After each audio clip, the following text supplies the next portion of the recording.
Энэ эдийн засгийн эрхчлөөний хуулийг дагалдуулаад зөвшөөрөл мэдэгдлийн хуулийн нэмэлт өөрчлөлтийг бас дагалдуулан өргөн байж байна. Энэ юу вэ гэхээр одоогийн байдлаар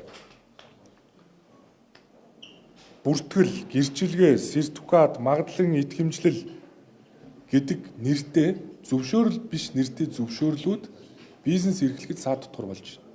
Ийм учраас хэдийгээр бүртгэн гэсэн мөртлөө бүртгэхгүй учраас бизнесийн үйл ажиллагаа эхэлж болдгоо 8 нэрийн барааны дэлгүүр ажилуулах, нэг дугуй засвар ажилуулахад заавал зөвшөөрөл хүсдэг байдлыг халах ёстой.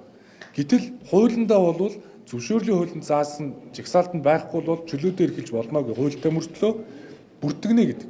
Тэр бүртгүүлэхээ очихоор бүртгэж авахгүй учраас бизнес эхэлж чаддаг. Энэ бол яг л зөвшөөрөл шүү дээ, адилхан.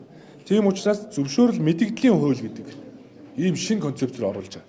Мэдэгдэл гэдэг нь юу вэ гэхээр та хүнсний дэлгүүр ажилуулах ч явбал бизнес 1.0 гэж та бүхэн мэдчихэ. Яг ийм Монголтой адилхан аппликейшн ажилдаг.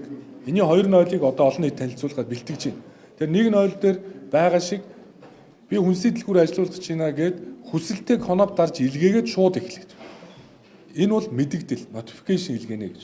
Тэгэхээр зөвшөөрөл мэдэгдлийн хуулийг бас одоо ингээ өргөн мэдүүлж байна. Энэ хуулиар нийт 251 тусгай зөвшөөрлөөс 234-ийг нь цахим хэлбэрээр авах боломжийг нь одоо бараг 98 орчим хувийг нь цахимаар авах боломжийг нь эрх зүйн орчинд бүрдүүлж байна.